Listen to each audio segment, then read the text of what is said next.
I'm 75 years old, and if you looked at my life on a spreadsheet, you would say I am a massive success. But if you looked at my heart, you would see it is a graveyard of things I was too scared to say until it was too late. I live in a house with 6 bedrooms, and nobody to sleep in them. I have a car I can't drive anymore, and a bank account that keeps growing while my time keeps shrinking. I have spent the last 50 years building a fortress of safety, only to realize that the walls I built to keep out poverty and risk also kept out the only happiness that ever really mattered. I grew up poor, the kind of poor where you dilute the milk with water to make it last the week. My father was a good man, but he was broken by lack of money. He looked at me when I was 10 years old, his hands rough and cracked from manual labor, and he said, "Boy, feelings are for people who can afford them. You get money, you get security. That is the only thing that is real." I swallowed that advice whole. I made it my religion. I decided I would never be him. I would be bulletproof. When I met Maria, I was 24. It was 1974. We were both working at a small logistics firm in Boston. She was chaos in human form. She laughed too loud, she wore bright yellow scarves in the dead of winter, and she had this way of looking at you that made you feel like she was reading your diary. I was stiff, ambitious, terrified of making a mistake. She terrified me because she made me want to be reckless. We fell in love in that desperate, consuming way you only do in your 20s. We spent weekends driving to the coast in my beat-up Ford, sleeping in the car because we couldn't afford hotels, eating sandwiches and talking about the future. But my version of the future and hers were different. She wanted to travel. She wanted to be an artist. She didn't care about 401ks or 5-year plans. I remember one night, lying on the hood of the car, watching the stars, she said, "Arthur, promise me we won't just wake up one day and be boring." I promised her, but I was lying. I didn't want to be boring, but I desperately wanted to be safe. I wanted to be rich. The offer came when I was 26, a massive promotion, but it required moving to London. It was a fast track to the executive suite. It was the golden ticket my father never got. I remember the day I told her. We were in her tiny kitchen. The faucet was dripping. Drip, drip, drip. A sound I can still hear when I can't sleep. "London," she said, her eyes wide. "We could go to London. I could paint there." "No," I said, and this is the moment I replay every single night. "I'm going. You can't come. I need to focus. I can't be supporting both of us while I'm trying to make my mark. I need to do this alone." It was a lie. I could have supported us. Or she could have worked, but I was scared. I was scared that her chaos would derail my focus. I was scared that loving her this much made me weak. My father's voice was in my head. Feelings are for people who can afford them. I thought I couldn't afford her. She didn't scream. She didn't throw plates. She just went very still. She looked at me with a pity that made me angry at the time. "You think money is going to keep you warm at night?" she said quietly. "You think if you stack enough cash around you, you won't be lonely. You're wrong, Arthur. You're making the biggest mistake of your life." I left. I got on that plane. I cried during takeoff, hiding my face in the complimentary pillow, but by the time we landed in Heathrow, I had packed that grief away in a box in my mind and welded it shut. I told myself I was being a man. I was making the hard choice, the smart choice. For the next 40 years, I was right, technically. I crushed it. I climbed the ladder. I became a vice president, then a CEO. I made millions. I married a woman named Susan when I was 35 because she made sense. She was from a good family. She was organized. She didn't ask me for passion. She asked me for stability.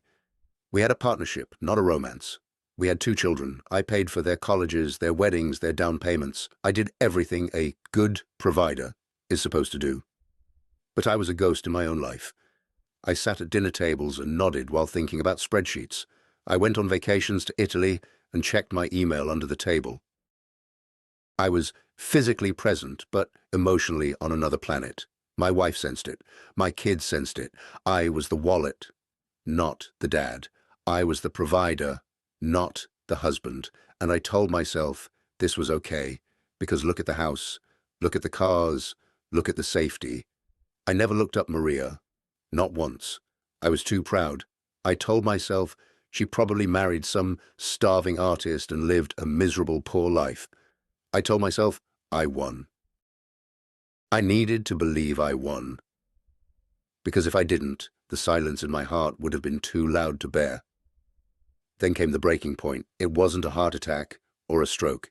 It was something much smaller, much sharper. I was 72. My wife had passed away 2 years prior, a quiet end to a quiet marriage. I was cleaning out boxes in the attic, getting ready to downsize because the big house was ridiculous for one old man. I found a box of my old college stuff. Textbooks, a slide rule, and a stack of old postcards. I flipped through them, and a photo fell out. It wasn't one I took. It was a Polaroid Maria had taken of me.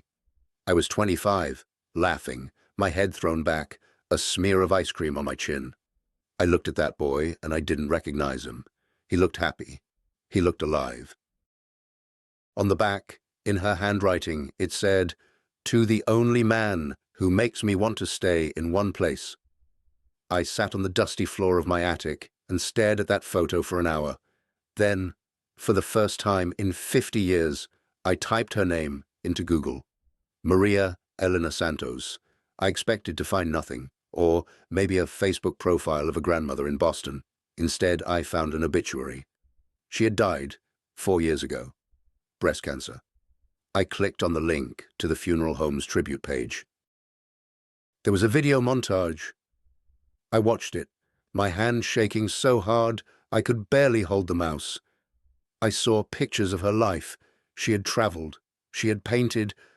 God, she had painted beautiful things. There were photos of her in Paris, in Tokyo, in Mexico City. She looked radiant in every single one.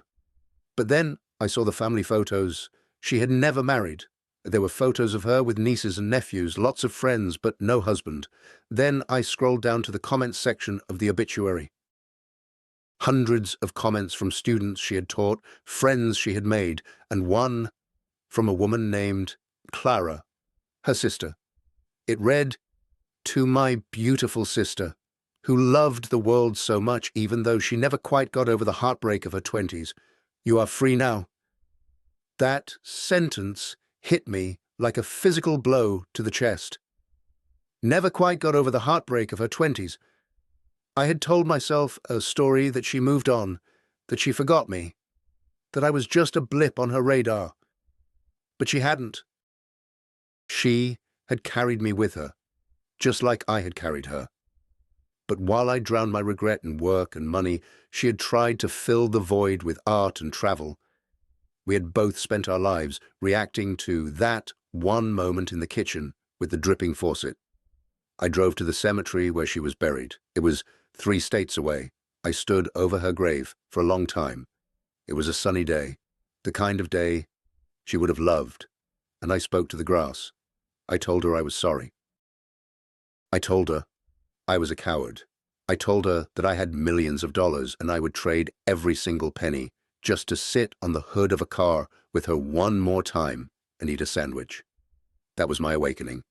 Standing there, I realized that my father was wrong. He was so incredibly wrong. Security is not the point of life. Safety is not the prize. The prize is connection. The prize is being known.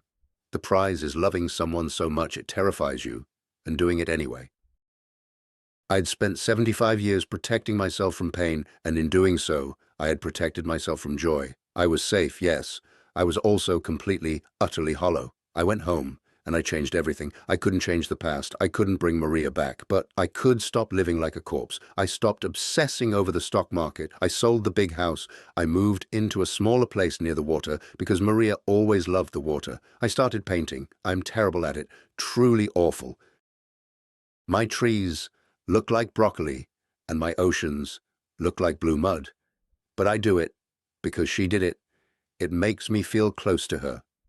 I joined a grief support group, not just for my wife, but for the life I didn't live. I sat in a circle of strangers And for the first time in my life, I cried in front of people. I told them the truth. I told them I traded love for a portfolio, and it was a bad trade. I reached out to my children. I sat them down individually, and I apologized.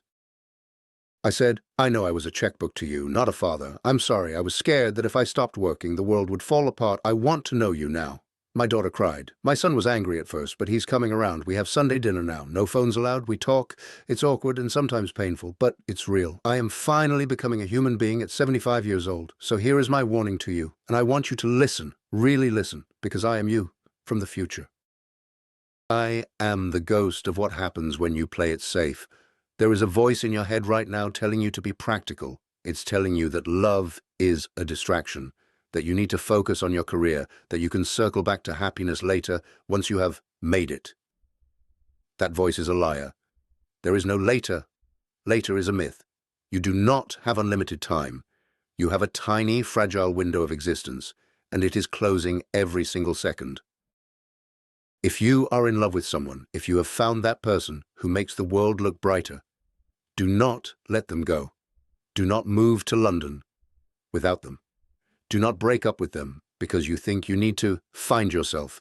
You find yourself in the eyes of the people who love you.